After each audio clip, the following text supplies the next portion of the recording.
This is Success Stories, a program at the Sorrell College of Business at Troy University. I'm your host, Alan Mendenhall. I'm Associate Dean of the Sorrell College of Business and Executive Director of the Manuel H. Johnson Center for Political Economy. Success Stories is a program that highlights the lives and careers of people who have accomplished great things. And Secretary of State Wes Allen is one such person. He's my guest today. Secretary Allen, thanks for being here. I appreciate it, Alan. Thank you. Well, as we sit here right now, you are roughly 1 year into the job. Talk about the first year on the job, what it was like, what surprised you, what you're proud of, and what you're looking forward to in 2024. Well, 1 year yesterday was when I took the oath of office, and man, what an incredible honor to be able to represent the fine folks of Alabama. I've got the greatest job ever, and you know, our team is one purpose: come in every day, work hard, and serve to the best of our ability. And quite a journey to get there to that point. And we're just pleased with how the first year has went. We've worked really, really hard. Those first few months in office, we just kind of rolled up our sleeves and went straight to work. And before I took any kind of speaking engagements or moving around the state or doing anything, we just wanted to get in and work really hard, learn more about the office, learn about all the employees and each division and so forth. And so we're really excited about where we are and how far we've come and what's coming up. So we're looking forward to it. Well, in some respects, you had an advantage in that you were a probate judge for a decade, roughly. Right. And so you had a lot of experiences with elections already. I think you managed maybe, 12 elections or so while you were probate judge. Yeah. So you had that type of insight. You had that type of on-the-ground experience. This is just dealing with elections, but at a different level. Not only elections, but elections is a major part of your job and what most people think about when they think about Secretary of State. Yeah, you're right. Being the chief elections official at a county level, probate judge, it really got me a lot of experience in working with the circuit clerk and the sheriff and those other entities that help run the elections. I mean, that's very, very important, from the boards of registrars, appointing poll workers, training those poll workers, proofing the ballots, getting those ballots printed, doing all the things that kind of go into getting election day ready to go, and seeing how all that works and comes together was tremendous in the campaign for Secretary of State. And you know, that's what we heard from all 67 counties, and from Florence to Dothan and Baldwin County to Jackson County and everywhere in between. At the top of people's mind is election integrity and election security. And you know, we had the experience in that area, in that field, and I think it translated well, the experience we've got from the probate office days.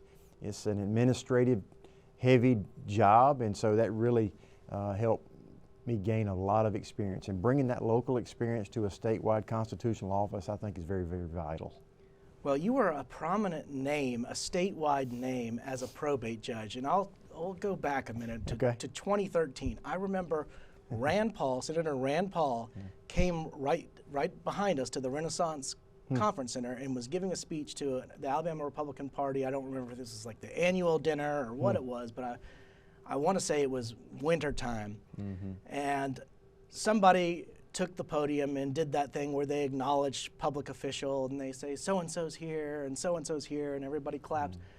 Well, they said your name, and the entire building stood up. You got a standing ovation, and that's unusual, I would say, to get that type of statewide recognition as a probate judge. And you also have a reputation of being a very efficient manager. I think when you were probate judge, you had no election-related errors when you were in office. So that's astounding. How did you accomplish that? How did you get your name out there?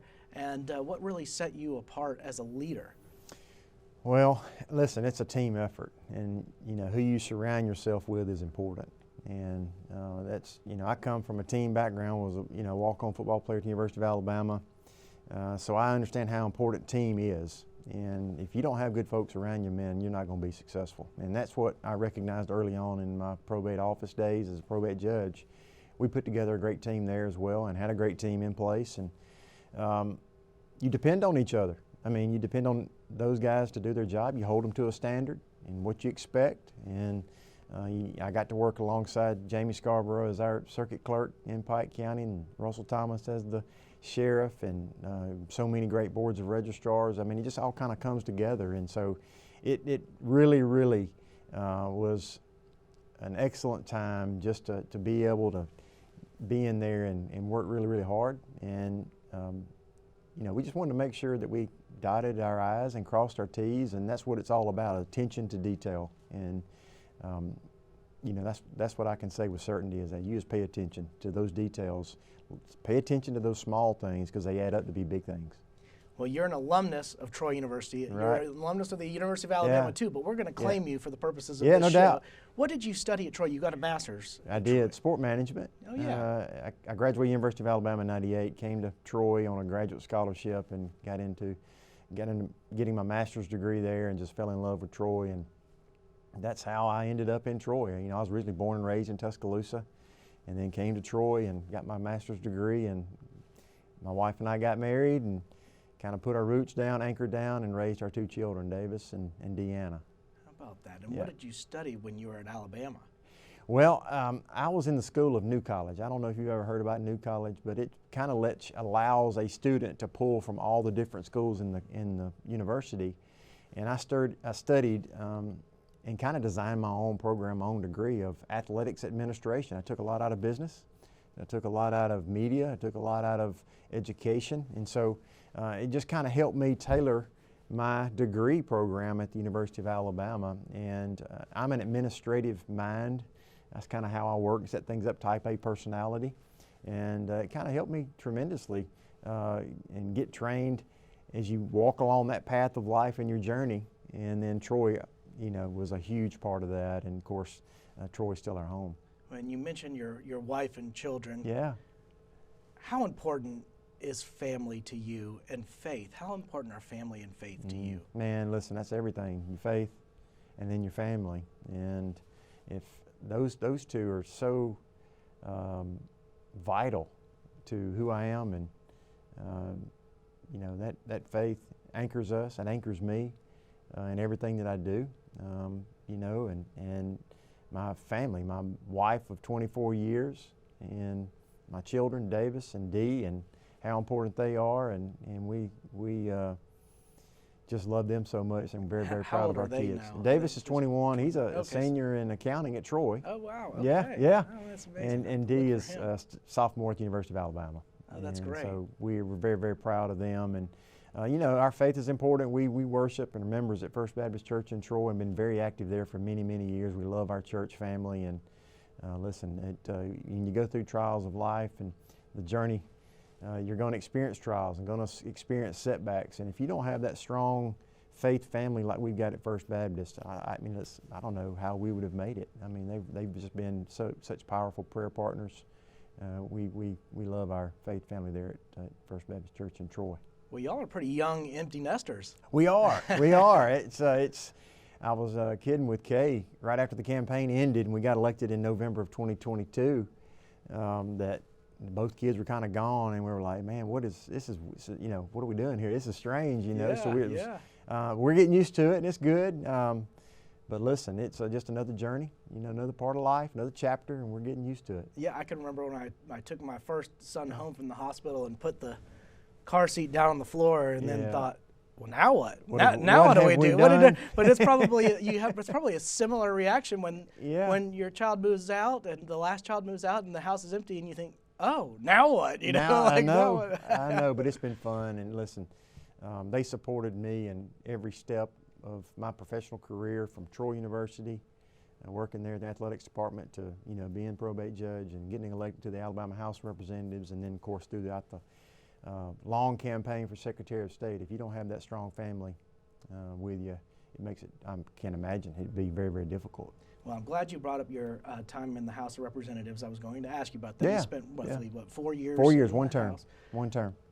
What made you decide to leave the position, or at least to run run for the House and at least potentially leave that probate position when you ran, and then of course when you got elected, actually? No, that's a great question, because I had a lot of guys in the House like, why in the world would you leave being a probate judge to come do this in the legislative branch? I wanted to take that experience and what I dealt with every day, being, kind of implementing the laws that are passed as a probate judge. I wanted to be able to expand our reach and our influence in representing and advocating for the people of Pike and Dale counties in the Alabama House of Representatives. Now, it was one of those situations where I had to choose, because the probate judge office and the office for Alabama House of Representatives at that time was on the ballot at the same time. So it wasn't a free shot for me. I had to pick. You had to pick. And so we decided to make the decision and to run for Alabama House of Representatives, and thankfully we were successful. And we, of course, we took it on just like we do anything else. We worked really, really hard and get up early and stay late and do the things we got to do. And thankfully the people of that district saw what we did in our probate office and what changes we made and modernizing the office and all these things that we did in the office. They recognized that, and they saw too how we stood up for the culture and did some other things fiscally responsible, and I think the folks recognized that, and we're very, very, very thankful. Well, one of the first things you did when you were elected, or when you took office as Secretary of State, if not the first thing, was withdraw the state from the Electronic Registration Information Center. Eric, explain why you did that and why that was significant. Yeah, that garnered a few headlines. Eric, as you said, the Electronic Registration Information Center was a group of about 31 states that kind of came together and sent their data on their voters to a vendor, third-party vendor. And I didn't think it was the best fit for Alabama. I thought we could control our own personal information, 3.7 million voters in this state. And I wanted to be able to do that in an Alabama-based solution. And what Eric did and what it required of Alabama and other states to do was to send the personal information of our voters, personal information on minors, those approaching the age of 18. And then it required Alabama to identify those who were unregistered through the driver's license system. And so, I thought it was a data mining tool and to identify, and I didn't think that we needed to be required to do that. And there was other secretaries of states from around the country that tried to get change, said, hey, if you'll just make a few changes, the thing will be a good program. But we went straight to work, and I raised my right hand, took the oath, and when I walked in my office, I signed the letter to officially withdraw Alabama from the ERIC system, and then we went straight to work. Meetings upon meetings of all around Montgomery and state government to trying to leverage all the information, all the things that we got in state government to try to come up with AVID, which is the Alabama Voter Integrity Database. And man, we've got a great team that works so incredibly hard. We launched it in September, and it's a 4-pronged system. Number one is our interagency agreement with ALEA. So if you decide to move and leave Alabama and go to, say, Missouri, and you get a driver's license in Missouri, Missouri will alert Alabama that Alan Mendenhall got a driver's license in Missouri, and then Alabama will cancel your Alabama driver's license. And so we've been working that data that we've received from ALEA on a monthly basis. It's been about 8,500 individuals that have received driver's licenses since we started this whole program. And so what we'll do is we'll send a card to them and say, hey, we've received information that you may have moved. It's a pretty good indicator when you get a driver's license in another state that you've moved. And so we send those notices out and say, hey, either tell us we made a mistake or remove yourself from the voter list, or hopefully they'll get that notice. Because one thing we have to comply with federal law is it takes 4 years to remove someone from the voter list. So it's real easy to get registered to vote, but it's more laborious to remove someone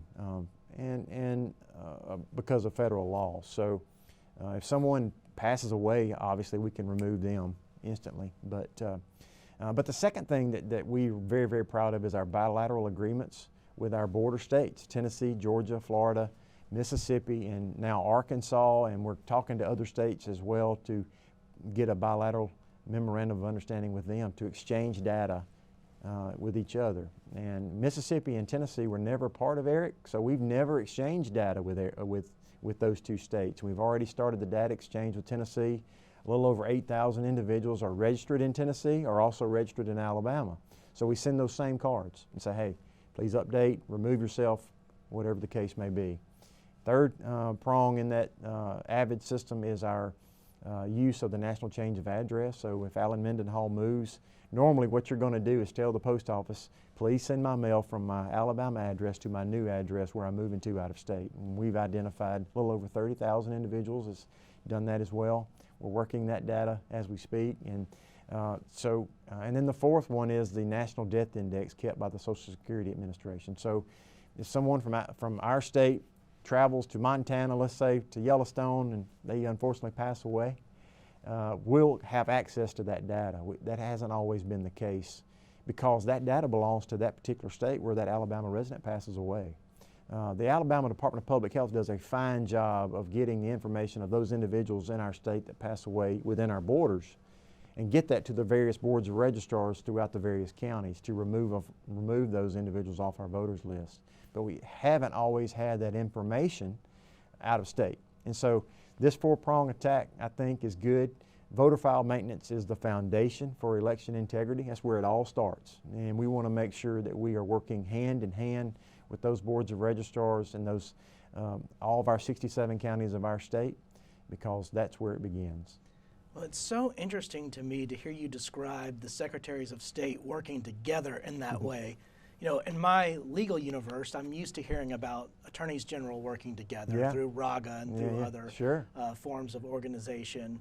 And I spoke at the State Financial Officers Foundation back in August and got to hear a lot of state treasurers speaking about how they coordinate and work together. But this is interesting to me to hear, and it makes perfect sense. I mean, everybody's dealing with national elections. Of course they would work together. But is it just incidental that the states you described or that you mentioned were all red states, or is it incidental in the sense that they're just our neighbors? Or is there something more coordinated going on politically? Are the states that are more oriented toward conservatism, for example, communicating together more than, say, blue states and red states are?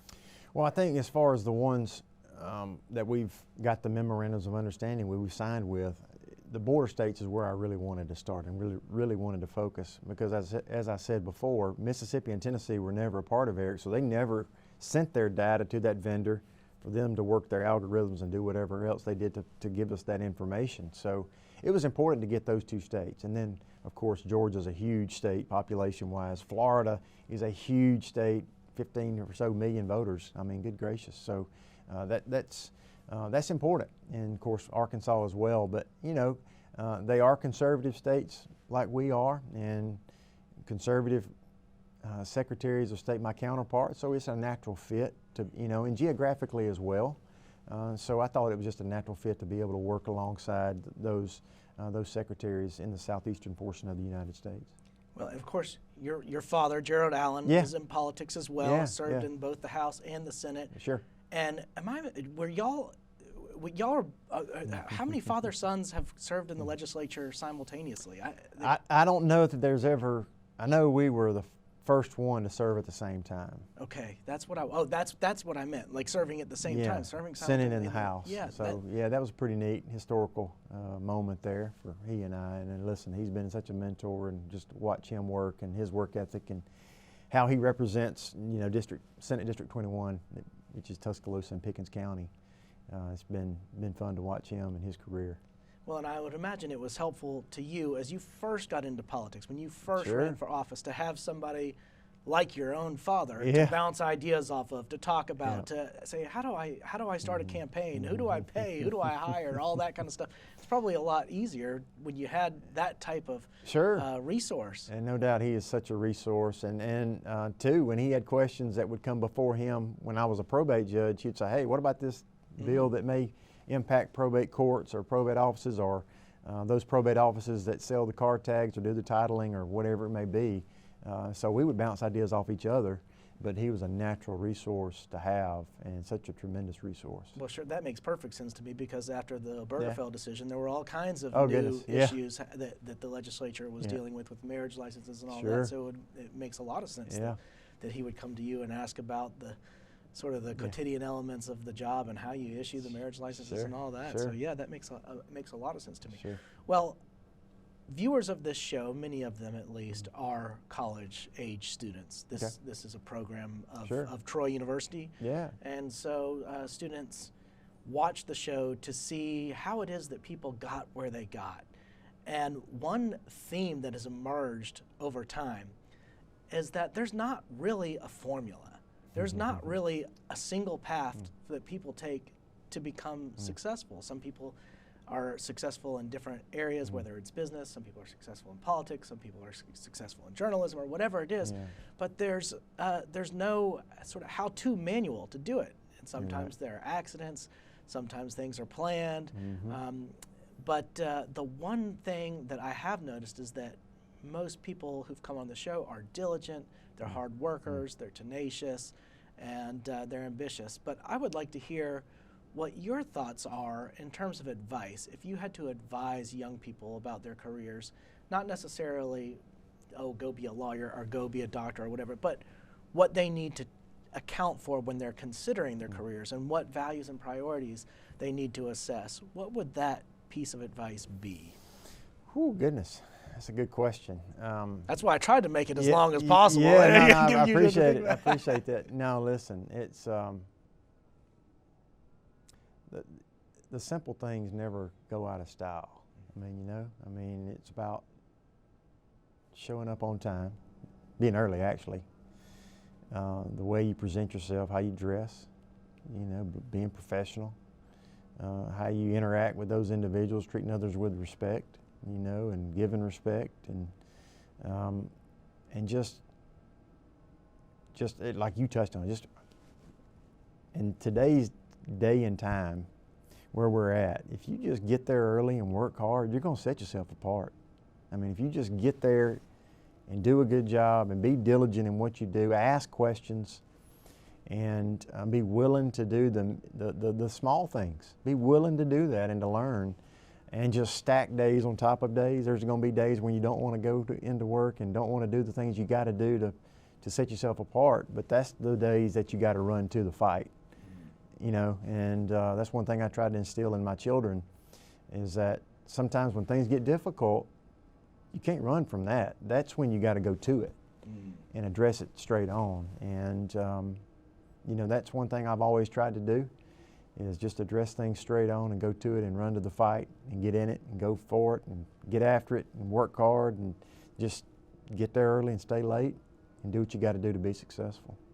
Now, I'm kind of hearing a little bit of the football player coming out in you here too as That's well. Right. There's got to be a lot of that in athletics. And, sure. You said did you walk onto Alabama's football team, and who was coaching then? Coach Gene Stallings was my first coach. I got there for his last season in '96, and then I finished up under Coach Mike Dubose. And Dabo Swinney, the head coach at Clemson, was my position coach. And so to be a walk-on, I mean, it's a little different path than being a scholarship player. I wasn't real good. I was not a good player. I couldn't play dead in a Western, man. I mean, I was not good at all. But, I learned how to just do the things that sometimes that others didn't want to do. And I'm very proud of what I was able to accomplish and, be a part of that team and what that taught me, that team concept, because there's so many lessons to learn in that locker room. Being a part of that team and just doing your job. Everybody has a different job you got to do, and just go in and get after it. Like for so long, I was on the scout team. It was my job to go out and get the defense ready to play on Saturdays. And what position were you? Wide receiver. You were wide receiver. Wide receiver. So I was, I had to go mimic what the opposing team was going to run offensively, and I wanted the defense to be ready. So I wanted to give them a look as good as they could possibly get, and you pay your dues. You work hard, and then you get opportunities down the road, and that's what that transferred so much to professional life as well. You're gonna get knocked down, get back up, get after it. You're gonna have setbacks. Dust yourself off, keep moving forward, keep pushing forward, and just stack those days on top of each other and just keep moving. And that's probably if I had advice for these kids that are getting ready to graduate college, man, just get in there and get after it. And you did that football program all 4 years? 3 years. Oh, 3 years. Yeah, 3 and 4. 3 years. Okay, yeah. How about that? And what are you thinking about your new coach?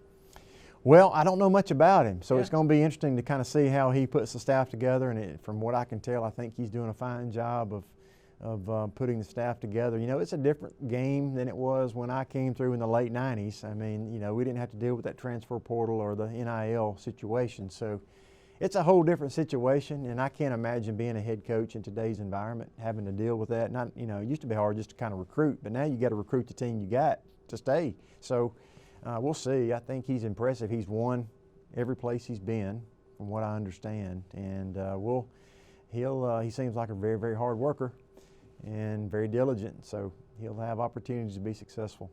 Well, I'm still looking for these NIL deals for professors How and, about and it? college administrators. Right. I can't find Right. any out there, but if you ever come across one, be sure to let me know. I will. Well, Yeah. Secretary Allen, thank Yes, you sir. very much for coming on the show.